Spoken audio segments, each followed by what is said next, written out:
कार्यक्रम को आगे बढ़ाते हुए अब मैं हमारी आज की इस सत्र की मुख्य वक्ता पद्मश्री सुश्री निवेदिता रघुनाथ भिड़े जी विवेकानंद केंद्र कन्याकुमारी की अखिल भारतीय उपाध्यक्ष हैं। आपने स्वामी विवेकानंद के जीवन और शिक्षाओं पर बड़े पैमाने पर कार्य किया है और कई वर्षों से सामूहिक कार्यों में भी लगी हुई हैं। सामाजिक कार्यों में आपके योगदान के लिए आपको भारत के चौथे सर्वोच्च नागरिक सम्मान पद्मश्री से सम्मानित किया गया है।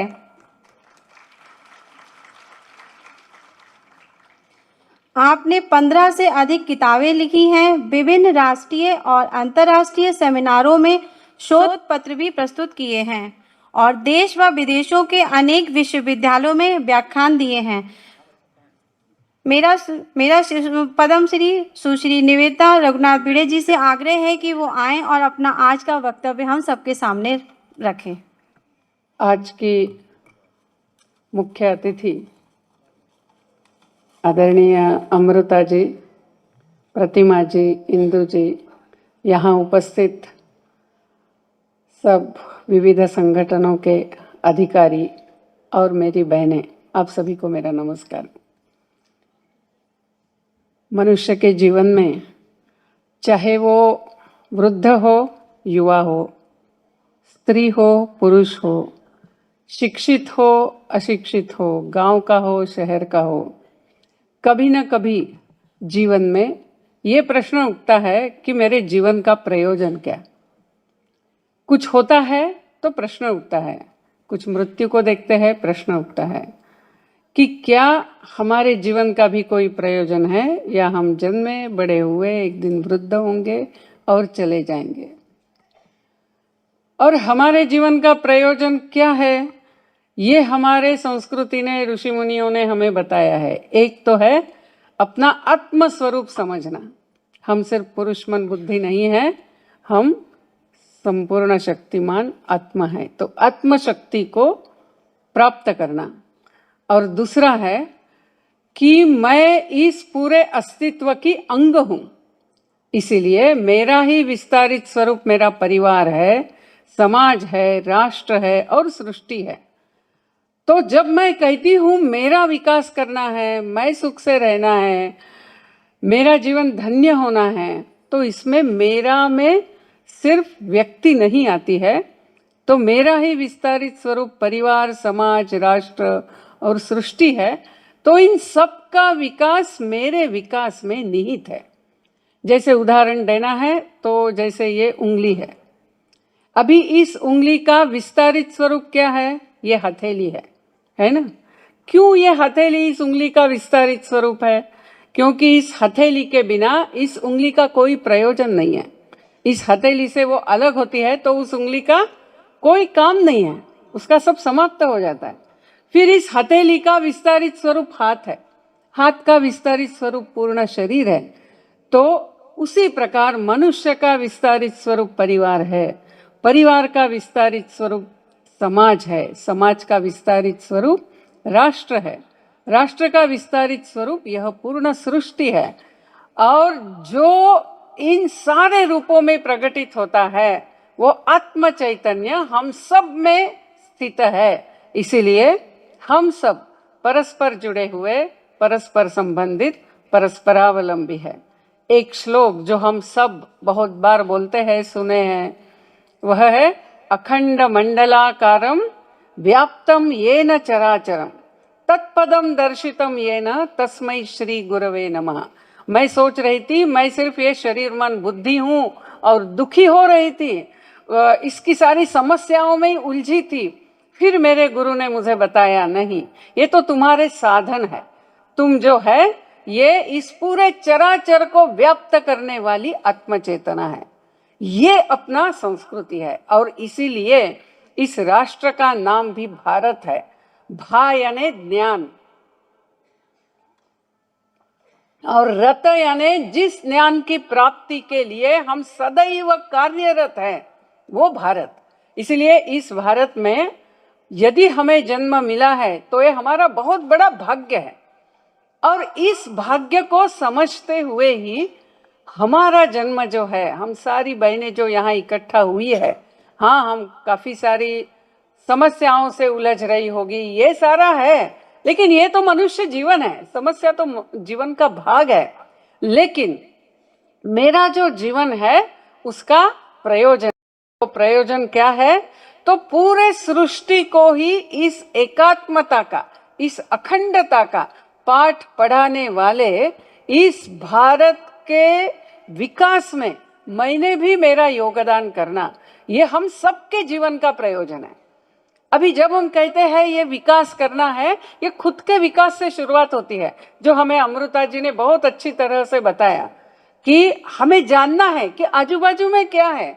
बस ऐसे ही जो अपने चर्चा में भी विषय आया कि ऐसा नहीं है हम कुछ कर नहीं सकते हैं, हम यदि स्वयं को काबिल बनाते हैं, स्वयं को सक्षम बनाते हैं, तो हम कर नहीं सकते ऐसा कोई कार्य नहीं है।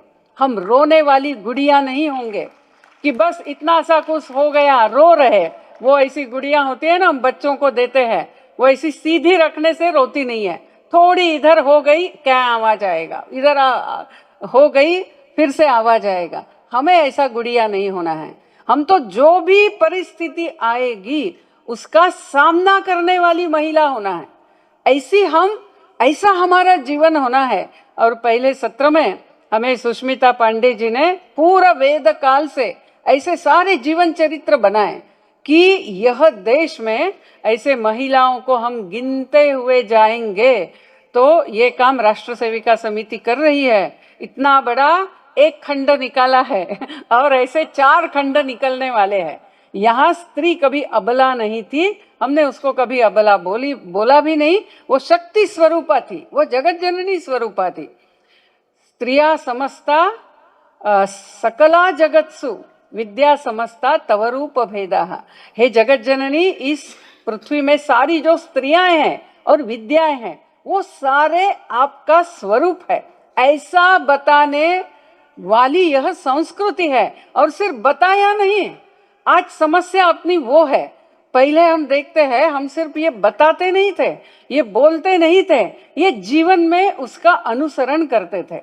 आज हम फिलॉसफी तो बहुत बोलेंगे, लेकिन जो शुरू करना है, वो जो कार्य शक्ति है, वहां आज हम थोड़ा लड़खड़ा रहे हैं। लेकिन ये सिर्फ अपने ऊपर जो अनेक आक्रमण हुए उसका परिणाम है, ये हमारा स्वभाव नहीं है।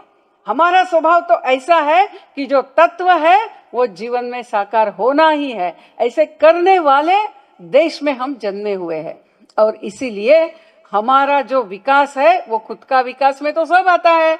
शारीरिक विकास है, मानसिक है, भावनिक है, बौद्धिक है, आध्यात्मिक विकास है। लेकिन ये सिर्फ मेरा ही विकास नहीं है, मैं परिवार का अंग हूँ तो परिवार का भी विकास करना है। परिवार का अंग होने के नाते मेरा कुछ कर्तव्य है तो परिवार का संवर्धन करना है। समाज का अंग हूँ तो समाज धारणा करने का मेरा कर्तव्य है। राष्ट्र का अंग हूँ तो इस संस्कृति का विकास करने का मेरा दायित्व है। इस पूरे सृष्टि की रक्षा करने का मेरा दायित्व है, क्योंकि हम जानते हैं कि हम एक ही आत्मा चैतन्य सर्वत्र है। इसलिए हम परस्पर जुड़े हुए, परस्पर संबंधित, परस्परावलंबी है। और इसीलिए जैसे शरीर है, शरीर में अनेक अवयव है और हर एक अवयव का अपना प्रयोजन है, अपनी भूमिका है, अपना योगदान है। और ये कोई कंपैरिजन से होता नहीं है कि अरे जैसे उदाहरणार्थ हृदय कहेगा कि अरे ये हाथ पाँव को तो रात में 8-8 घंटा आराम मिलता है और मुझे तो 24/7 चलना है, तो मैं भी थोड़ा रात में 5 मिनट आराम कर लूं। ऐसा यदि हृदय कहेगा तो वो आदमी चला जाएगा। तो ऐसा हो सकता है किसी घर में, किसी समाज में हम उस स्थान के हृदय है। और इसीलिए यदि मेरी क्षमता है, यदि मेरी समझदारी है, तो मैं इस काम के लिए डरने वाली नहीं हूँ। हम सिर्फ अर्थ काम में, यानी सिर्फ भोग विलास में ही रहते हुए जीवन जीने वाले नहीं हैं। इसका मतलब अर्थ काम के पीछे जाना नहीं है, ऐसा मैं बिल्कुल नहीं कह रही हूँ। वो भी हमारे जीवन के पुरुषार्थ है, लेकिन उसका जो आधार है वो धर्म है, वो अपना कर्तव्य है, वो आत्मीयता से किया हुआ व्यवहार है। और इसीलिए हमारा दायित्व बनता है अपने परिवार, समाज, राष्ट्र और सृष्टि के प्रति। तो जब हम कहते हैं कि परिवार के प्रति अपना कर्तव्य, आज ऐसा नहीं है कि मैं अच्छे से खाना बनाती हूँ, घर को संभालती हूँ तो मैंने परिवार संवर्धन कर दिया, ऐसा नहीं है। ये तो बहुत ऊपरी ऊपरी संवर्धन है। परिवार का जो अर्थ है, जिस समाज में हमारा जन्म हुआ है, हमारा परिवार बड़ा हो रहा है, या जिन कुरीतियों का सामना हमें करना है, जैसे अमृता जी के इसमें आया कि हम अपने घरों में अपने बच्चियों को क्या शिक्षा दे रहे हैं, यानी वो महत्व का है कि हम, जैसे आज काल बदल रहा है, हमने जो गीत गाया ना कि युगानुकूल हमें चिंतन करना है, यानी उस प्रकार से व्यवस्थाओं में बदलाव लाना है। आज ऐसा है कि स्त्री अर्थार्जन करती है, अपना तो पूरा एक सत्र ही रोजगार को लेकर था, तो स्त्री अर्थार्जन करती है, आज की दुनिया में करना अपेक्षित है। ठीक है, कुछ घरों में ये अपेक्षित नहीं है, अच्छा है, कोई स्त्री करना नहीं चाहती है, वो भी ठीक है। स्टीरियोटाइपिंग कुछ नहीं होना है कि उसने करना ही नहीं है या उसने करना ही है, ऐसा कुछ नहीं है। लेकिन आज की आवश्यकता ऐसी हो गई तो अर्थार्जन करती है, तो अर्थार्जन भी करे और पूरे घर की सारी व्यवस्था को भी देखे, ये संभव नहीं है। और इसीलिए घर में जो लोग हैं उन्होंने भी उसके लिए मदद करनी है। लेकिन ये संस्कार की बात है, यानी जैसे कि घर में पुरुष है, वो बचपन में जो बड़े हुए, उन्होंने देखा कि घर का सारा काम उनकी बहनें करती थी, उन्होंने कभी किया नहीं और इसीलिए उनको करने की आदत नहीं। आज यदि हम, यानी आप महिलाएं, इसको लेकर कुछ तकलीफ में हैं, आपको ये लगता है कि मेरे ऊपर डबल डबल प्रेशर आ रहा है, घर का भी सब देखो, बाहर का भी देखो, बच्चों को भी देखो, और घर में जो मदद मिलनी चाहिए वो मिलती नहीं है, तो हमें एक पीढ़ी में संस्कार योग्य करते हुए हमें ये बदलना है। तो आज हमारे घर में हम जब बेटी को कहते हैं कि चलो थाली लगाओ, खाने की तैयारी करो, तो हम बेटे को भी कह सकते हैं कि चलो 3 दिन तुम करो। हम बेटे को कह सकते हैं कि बेटा चलो ये आज रोटियां तुम बनाओ क्योंकि मुझे थोड़ा दर्द हो रहा है। बेटी को ही क्यों कहेंगे? या बाहर का काम है तो वो बेटे को ही कहेंगे और बेटी को नहीं कहेंगे, ऐसा क्यों है? यानी ये जो है, आज एक ऐसा काल था कि अपने देश में बहुत सारे आक्रमण हुए और स्त्री घर के अंदर सीमित हो गई, उसकी शिक्षा समाप्त हो गई। शिक्षा समाप्त हो गई, इसीलिए जो समाज बोध होना है, जो राष्ट्र बोध होना है, वो कम होता गया। सांस्कृतिक मूल्य, घर के रीति रिवाज, वो तो स्त्री ने उसकी बहुत अच्छी रक्षा की, लेकिन जो राष्ट्रबोध से घर के अंदर बच्चों के ऊपर संस्कार होने हैं, वो संस्कार नहीं हो रहे। आज यदि कोई घर का अपना बेटा, यानी हमारे घर में यदि प्रचारक आते हैं या जैसे प्रचारिका आती है, जीवनव्रती कार्यकर्ता आते हैं, तो हम उनका बड़ा सम्मान करते हैं, ठीक है। लेकिन मेरा ही बेटा यदि प्रचारक निकल रहा है तो हम क्या करते हैं? रोते हैं। हम कहते हैं अरे नहीं नहीं बेटा, देखो ये सारा बहुत कठिन है तुम ये सारा मत करो। यानी आज हमें शिवाजी महाराज दूसरे घर से चलते हैं, महाराणा प्रताप दूसरे घर से चलते हैं, हमारे घर से नहीं चलते। ये क्यों हो गया? सतत आक्रमणों के कारण हम सिर्फ परिवार को देखेंगे, बाकी राष्ट्र का विचार छूट गया। लेकिन आज हमें वो राष्ट्रबोध भी घर में होना है। तो मेरे घर में बच्चों को मैं क्या कहानियां बताती हूँ? मेरे घर में क्या मैं कहानी बता सकती हूँ? नहीं बता सकती हूँ तो मैं सक्षम हो जाऊंगी, मैं उस प्रकार के पुस्तकें लाऊंगी। आज तो मोबाइल है अपने हाथ में, हम जैसा उपयोग कर सकते हैं वैसा हम खुद को बना सकते हैं। नहीं उपयोग करेंगे सही तो हमारी जिंदगी बर्बाद भी कर सकते हैं। तो यह मैं क्या कहानियां बताऊंगी, मेरे घर में चित्र क्या होंगे, मेरे घर में कौन से पुस्तक आएंगे, मेरे घर में खाना खाते समय क्या विषयों पे चर्चा होगी। जैसे अभी वो बात बताई कि बच्ची को सिर्फ एक गाड़ी पे घुमा देते हैं तो वो उसके साथ चली जाती है और पूरा जिंदगी बर्बाद होती है। या आज स्कूलों में, महाविद्यालयों में दुर्दैव से ऐसे विचार बच्चों को बताए जाते हैं कि खुद का सीखो। एक बार मैं रामकृष्ण मिशन के स्टेज पे बहुत बड़ा कार्यक्रम हो रहा था इधर दिल्ली में ही, और यहाँ और हमारे यानी स्टेज पर से जो एक महिला बुलाई थी वो बता रही है कि देखिए माँ पिताजी का सुनने की जरूरत नहीं है, आपकी जिंदगी है, आपको जिसके साथ विवाह करने की इच्छा होती है कर लीजिए। अब ये जिसके साथ नहीं हो सकता है, यानी जो मेरे संस्कृति राष्ट्र की रक्षा करने वाला है उसके साथ हो सकता है। और माता पिता कभी हमारा अहित नहीं करते, लेकिन ऐसे विचार बताए जाते हैं कि तुम्हारी जिंदगी है, तुम जियो। और ऐसे समय में हमें बच्चों के दिमाग को ठीक रखना है, तो घर में भी हमें ऐसे विषय चलाने होंगे। विषय चलाने हैं तो मुझे खुद को सक्षम करना पड़ेगा। मुझे ऐसे पुस्तकों को, ऐसे मैगजीन्स को, ऐसे आर्टिकल्स को, ऐसे लेक्चर्स को सुनना पड़ेगा। और वह विषय हमें पति पत्नी दोनों ने मिलकर करने का काम है। लेकिन ये सोच समझकर करने का काम माँ तो गर्भ से ही अपने गर्भ के ऊपर संस्कार कर सकती है, इसलिए परिवार है। उसी प्रकार समाज है। सामाजिक और राष्ट्रीय कार्य में स्त्री की सहभागिता पहले पूरी होती थी, लेकिन आज वो कम हो गई, क्योंकि वो बीच में सारा आक्रमण का जो काल आया। लेकिन स्त्री के कोई विशेष गुण होते हैं, पुरुषों के कोई विशेष गुण होते हैं। उन दोनों गुणों को लेकर परिवार का संवर्धन, समाज धारणा, राष्ट्र का पुनरुत्थान, ये सारा करना आवश्यक है। और ऐसा करना है तो मेरी सामाजिक कार्य में सहभागिता बढ़ना चाहिए। उसके अनुसार मुझे समय का नियोजन करना आना चाहिए। जब बच्चे बहुत छोटे हैं, ठीक बात है, बच्चों की ही देखभाल करनी है। लेकिन थोड़े ही बच्चे बड़े होते हैं, हमने समाज में अपने ध्यान को देना है। नहीं तो मैंने ऐसे भी माताएं देखी है कि बच्चों में इतनी अटैच हो जाती है और बच्चे बड़े हो गए। तो एक सम्मेलन में ऐसे ही एक महिला बता रही थी कि मैं मेरे बेटे को फ़ोन करती हूँ, जब छोटा था तब तो दौड़ के आता था, मुझे सब बताता था, आज फ़ोन करती हूँ तो फ़ोन उठाता ही नहीं है, और मैं बार बार करती हूँ तो कहता है माँ मैं बहुत व्यस्त हूँ, और नीचे रख देता है। तो मैंने पूछा कि अच्छा फ़ोन कब कब करती है? तो उन्होंने बोला मैं दिन में 5-6 बार तो कर लेती हूँ। कल्पना कीजिए, 5-6 बार बेटा कहीं पढ़ने गया है। मैंने कहा 5-6 बार फ़ोन क्यों कर रही? मैं फ़ोन करती हूँ बेटा उठ गया क्या, मैं फ़ोन करती हूँ बेटा ब्रेकफास्ट हो गया क्या, बेटा अभी तुम कॉलेज निकल रहे हो क्या। ये ऐसा नहीं है।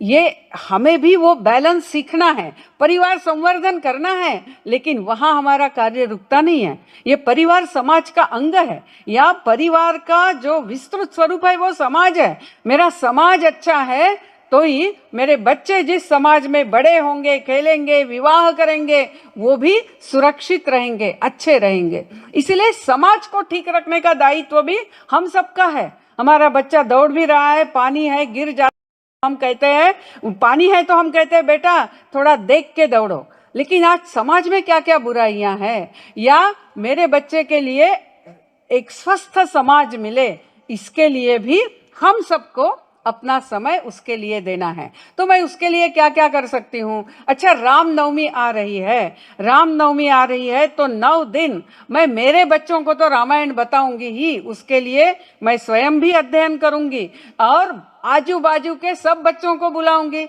आप कहेंगे आजकल फ्लैट में कौन दरवाजा खोलता है? अरे भाई, ऐसा सोच के सब लोग अंदर बैठे हैं। हम दरवाजा खटखटाए तो कम से कम 50% तो दरवाजे खुल जाएंगे, और वो जरूर चाहेंगे। तो आज हम सुरक्षा की बात करते हैं, स्त्री की सुरक्षा की बात। तो एक बार ऐसे ही एक कार्यक्रम में बात हो रही थी, वो महिला बता रही थी मेरी बेटी 15 बरस की है, और जब वो जाती है ट्यूशन के लिए, बस 2 ब्लॉक उसको क्रॉस करके जाना है, लेकिन मुझे डर लगता है कि मेरी बेटी को कुछ होगा तो नहीं, क्योंकि वो शाम को जा रही। तो दूसरे स्त्री ने तुरंत जवाब दिया, अरे भाई, आप ये सारे आस पड़ोस को ठीक करेगी, सबके साथ अच्छे संबंध बनाएगी, तो आपकी बेटी सिर्फ आपकी बेटी नहीं रहेगी, वो उस पूरे मोहल्ले की बेटी हो जाएगी। आज ये हमें करना है। तो समाज के साथ हम अपना जुड़ाव, अपना संबंध कैसा बना सकते हैं? और ऐसा ही अपना भारत की विशेषता रही है। ये पूरा किसी गांव में विवाह, यानी उस सिर्फ घर का विवाह नहीं, पूरे गांव का विवाह होता था। उसी प्रकार अपनी हाउसिंग कॉलोनीज होनी है, उसी प्रकार अपना पड़ोस होना है। तो मेरे आजू बाजू में मैं क्या क्या अच्छा काम कर सकती हूँ, मैं क्या अच्छा काम चला सकती हूँ। मैं एक बार भिलवाड़ा गई थी, तो एक रास्ते से जा रही थी, तो वो रास्ता एकदम हरा भरा, मुझे इतना आश्चर्य हुआ, मैंने पूछा कि बाकी रास्ते तो इतने दिखते नहीं है, ये रास्ता इतना हरा भरा कैसा है? तो उन्होंने कहा यहाँ एक सर्जन है और उन्होंने दोनों रास्तों के बाजू में पेड़ लगाए। तो वो साइकिल पे एक ड्रम रखते थे और उसको पानी डालते थे। सिर्फ 3 बरस करना पड़ा और आज वो पूरा रास्ता का टेम्परेचर ही आपको अलग महसूस होगा गर्मी के दिनों में जब आप उस रास्ते से जाएंगे। तो क्या हम अपने आजू बाजू में कुछ पेड़ लगा सकते हैं, बच्चों को साथ ले सकते हैं, आजू बाजू की महिलाओं को ले सकते हैं? सोचने से अनंत कार्य है, हम सारे कुछ कर सकते हैं। सिर्फ ये समाज मुझे मेरा अपना लगना चाहिए। जब मेरे बेटे बच्चे मेरे अपने लगते हैं, उनके लिए क्या क्या करना है ये मेरे ध्यान में आ जाता है। सारी ही महिला पहली बार माँ बनती है, लेकिन जब माँ बनती है और जब वो सोती है तो छोटा सा बच्चा, जब वो माँ नहीं होती है तब दरवाजा खटखटाओ, आवाज दो तो भी वो नींद से उठेगी नहीं। और जब बच्चा हो जाता है, छोटा सा बच्चा इतना सा, और वो थोड़ा सा हिलता है, क्या करता है, माँ जग जाती है। क्यों जग जाती है? वो मातृत्व के कारण, वो अपनत्व के कारण जग जाती है। आज हमें समाज अपना लगेगा तो हम जग जाएंगे, हमें पता लगेगा कि हमने समाज के लिए क्या करना है। उसी प्रकार अपनी संस्कृति की रक्षा हमें करनी है। राष्ट्र की रक्षा है ना, संस्कृति की रक्षा। ये भारत जो है ये सांस्कृतिक राष्ट्र है, ये पॉलिटिकल राष्ट्र नहीं है, ये सांस्कृतिक राष्ट्र है। इसीलिए बहुत पहले काल से चला आ रहा है, वेदों में भी राष्ट्र सूक्त है, भारत का नाम है। और ऐसे राष्ट्र में हम जन्मे हैं कि जहां संस्कृति अच्छे करेंगे तो राष्ट्र अपने आप उठ जाता है। राष्ट्र उठ जाता है तो पूरे मानव समाज का कल्याण होता है। ऐसा ही तत्वज्ञान इस भारत राष्ट्र का है। इसलिए राष्ट्र का पुनरुत्थान यानी मानव का कल्याण, ऐसा कार्य हम सहजता से संस्कृति की रक्षा करते हुए कर सकते हैं। आज हमारे यहाँ जैसे विवाह संस्कार है, आज उसमें हम बॉलीवुड की फिल्म देख देख के बहुत कुछ करप्ट हो गया है। यानी जहां हम चाहेंगे नहीं कि हमारे बेटी को कोई आके ऐसे उठाए और ऊपर करे और सारा ये चलता है। यानी ऐसी बहुत सारी बातें हैं, मैं उसमें जाऊंगी नहीं क्योंकि अपना समय भी निश्चित है और आपको भी बाद में आपके घर जाना है। लेकिन ऐसा क्या क्या है कि जो भ्रष्ट हो गया है। हमारे उत्सव, हमें चिंता होती है हम कौन से होटल में जाके खाएंगे और क्या कपड़े पहनेंगे, लेकिन उस उत्सव का तत्व क्या है? क्या तत्व है? निसर्ग का रक्षण वो तत्व हो सकता है। निसर्ग में जो पशु प्राणी है उनका रक्षण तत्व हो सकता है। अपने संबंधों को सुदृढ़ करने का तत्व हो सकता है। अपने आत्मविकास का तत्व हो सकता है। ऐसे तत्वों पर आधारित ही अपने उत्सव है। उत्सव का अर्थ ही यह है, उत्सरति इति उत्सवः, यानी जो हमारा उन्नयन करता है, विकास करता है, वह उत्सव है। ऐसे अपने उत्सव है। लेकिन आज हमारे उत्सव हम ऐसे मना रहे हैं क्या, ये हमने सोचना है। हमारे घर में जो संस्कृति के यानी जो सारे अलग अलग संस्कार है, उन संस्कारों का अर्थ हम बच्चों को समझाते हैं क्या? अच्छा, मुझे ही पता नहीं, मुझे तो किसी ने नहीं समझाया। तो आज अपने पास अनेक उपलब्ध मार्ग है, सिर्फ जानने की इच्छा होनी है। और मेरे संस्कृति की रक्षा मैं करूंगी। मेरे जीवन का ये प्रयोजन है कि मेरे घर में मेरे बच्चे संस्कृति को अच्छी तरह से समझकर बड़े होंगे। तो ऐसा अपने घर का माहौल होना है। उसी प्रकार आज अपने देश के ऊपर हम सब कहते हैं वैचारिक आक्रमण हो रहे हैं। उन विचारों का भी हम सामना कर सके, सही विचारों को प्रस्थापित कर सके, इसके लिए कार्य करना है। जैसे मैं आपको एक छोटा सा ये बताती हूँ कि मुंबई में बहुत सारे जो बच्चे होते हैं ना, उन बच्चों की कार्यशालाएं चलाई गई कुछ बरस पहले। और जब वो चलाई गई उसमें उनको पैट्रियार्की लेकर बताते थे कि पैट्रियार्की के कारण सबका यानी क्या स्त्रियों का जीवन बहुत दुख में है वगैरह। मैं ये नहीं है या वगैरह, मैं इसमें अभी जाने वाली नहीं हूँ। मैंने जैसे बताया कि अनेक आक्रमणों के कारण जो अवनति आई, समस्याएं है, नहीं है ऐसा नहीं है। लेकिन हमारी संस्कृति पुरुष प्रधान नहीं है, हमारी संस्कृति धर्म प्रधान है। लेकिन ऐसा वो बताया गया तो उसमें वो बच्चों को एक बात बताते थे कि हिंदू समाज में, प्रश्न ऐसा था कि हिंदू समाज में पुरुष स्त्री की कुछ भी कीमत कर सकता है, यानी वो खुद के इसके लिए स्त्री को बेच भी सकता है, जैसा हरिश्चंद्र ने तारामती को बेचा, या वो स्त्री को दाव पर भी लगा सकता है, जैसे युधिष्ठिर ने द्रौपदी को लगाया। और इसीलिए आप घर जाइए और 7 दिन घर में ऑब्जर्व कीजिए, देखिए कि क्या क्या पैट्रियार्कियल चीज़ें अपने घर में हो रही है। अभी उन्होंने ये जो उदाहरण दिया, मैंने ये प्रयोग करके देखा है। ये मैंने पढ़ने के बाद जब मैं युवक युवती उनके साथ चर्चा करती हूँ, मैं उनको ये, अभी आप लोग तो संगठन से जुड़े हैं काफ़ी सारी, आप इसका जवाब शायद सही दे सकेगी, लेकिन ये युवक युवती दे नहीं सकते। वो कहते हैं हाँ ये सही है, ये तो सही है, हरिश्चंद्र ने तारामती को बेच दिया और युधिष्ठिर ने द्रौपदी को दाव पे लगा दिया, तो भारत में तो पति स्त्री को के साथ कुछ भी कर सकता है। तो अभी आप भी सोचिए, लेकिन मैं बता देती हूँ कि ये प्रश्न पुरुष और स्त्री का है ही नहीं। हरिश्चंद्र को जो दक्षिणा देनी थी उसने खुद को भी बेचा है और तारामती को भी बेचा है, इसलिए पुरुष और स्त्री का विषय ही नहीं है। या युधिष्ठिर ने द्रौपदी को दाव पे लगाया, वो द्रौपदी को दाव पर लगाने के पहले अपने 4 भाई और खुद को भी दाव पे लगाया था, इसलिए ये पुरुष और स्त्री की बात नहीं है। लेकिन हमारा ऐसा हमें भ्रमित किया जा रहा है। और जैसे ही रामनवमी आएगी आपके व्हाट्सएप में मैसेज आना शुरू हो जाएगा। क्या मैसेज? कि रावण तो बहुत बड़ा विद्वान था, बड़ा संयमी था, उसने तो सीता को हाथ नहीं लगाया। हम भी सोचते हैं अरे हाँ भाई ये तो सही था, और हम भी उसको फॉरवर्ड कर देते हैं। ऐसा नहीं है, हमने सोचना है ये रावण के ऊपर शाप था, लेकिन ऐसे हमारे सारे श्रद्धा बिंदु लेकर उनको तोड़ना, और जो एक्चुअली आसुरी वृत्ति के थे, पाशवी वृत्ति के थे, उनका क्या करना, उनको बड़ा करना, बड़ा दिखाना, और हमारे समझ में नहीं आता है। ऐसी छोटी छोटी अनेक बातें हैं, वैचारिक बातें, हमें वो समझनी है, हमने उसका अध्ययन करना है। और उस प्रकार से अपने घरों में कभी कभी यानी ये मेरा अनुभव है, मेरे घर में ऐसा होता था, मेरे माँ पिताजी शाम का खाना सब एक साथ खाएंगे, और एक साथ खाते समय ऐसे विषयों को चलाते थे, और हम कभी कभी इधर उधर जवाब देने से फिर माँ पिताजी हमें मार्ग पर लेकर आते थे। और उस समय हम सारे अनौपचारिक दृष्टि से बैठे हुए होते हैं, खाना खा रहे होते हैं, दिन भर की बातें होती है, वो होते होते बीच में ऐसा होता है।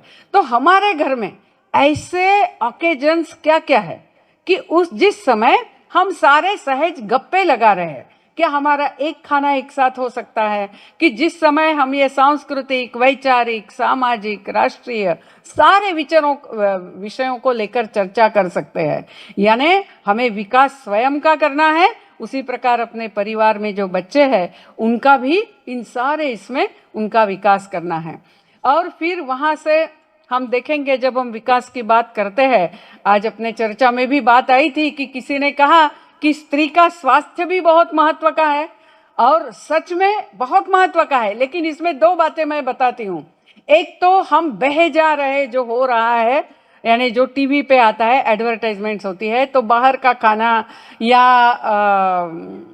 पहले जो अपने नियम होते थे कि सूर्योदय के पहले हम उठ जाते थे, घर को ठीक रखते थे। मैं एक वैद्य से मिली थी, वो बता रहे थे सूर्योदय के पहले उठ के आपका नहाना हो जाता है तो 90% डिसीजेस आपके पास आते नहीं। दूसरा योग और प्राणायाम है। आप प्राणायाम को ठीक से करेंगे, बहुत सारी बातें आप कंट्रोल कर सकते हैं। और आज का जीवन बड़ा जटिल है, इस जटिलता में हमारा जो यानी हमें जो उसको रिस्पॉन्स करना है, उसके लिए हमारा मन बड़ा स्वस्थ होना है। और वो मन स्वस्थ कब होगा? जब हम उस प्रकार से अपने विचारों को, नियंत्रित बातें होती है उसको इग्नोर करना भी आना है। और अपने सामने यदि कोई अच्छा लक्ष्य है तो हम उसको इग्नोर कर सकते हैं। इसीलिए स्त्री का स्वास्थ्य बहुत महत्व का है। और यदि आज मुझे बहुत अच्छा लगा, दो अपना विषय नहीं था, अपना विषय रोजगार था, फिर भी किसी ने इस विषय को उठाया। और सच में हमने इन 2 प्रकार से, सही आहार, सही थोड़ा व्यायाम, योग, प्राणायाम, और बहुत अपने ही शरीर में उलझते नहीं रहना है। और हम कुछ अच्छा कार्य हाथ में लेते हैं तो अपने आप आत्मशक्ति प्रकटित होती है, और उस आत्मशक्ति के जोर पर हमने अपने स्वास्थ्य की भी रक्षा करनी है। फिर आता है सुरक्षा वगैरह, अनेक विषय आते हैं, लेकिन मैं एक ही कहूँगी कि भारत के बारे में किसी ने कहा था कि एक पोलैंड के ambassador, in India everyone is a philosopher. Philosophy हम सबको आती है, लेकिन आज फिलोसॉफी होकर चलेगा नहीं, हमारे कृति में वो आना है। तो नारी शक्ति संगम के बाद ऐसे क्या संकल्प करते हुए जिससे मैं मेरे आत्मशक्ति की अनुभूति करूंगी और परिवार, समाज, राष्ट्र के हित में उसका प्रगटीकरण करूंगी, ऐसे क्या 3-4 बातें मैं कम से कम 1 बरस नित्य नियम से करूंगी, ऐसा कुछ हम संकल्प लेते हैं तो सारे कार्यकर्ताओं ने जो मेहनत की है इतना बड़ा नारी शक्ति संगम आयोजित करने का, वो भी सफल होगा, हमारा जीवन धन्य होगा, और ये भारत राष्ट्र जिसका प्रयोजन ही पूरे मानव समाज का आध्यात्मिक विकास है, वो करने में वो सफल होगा। इतना कहते हुए मैं समाप्त करती हूँ। धन्यवाद।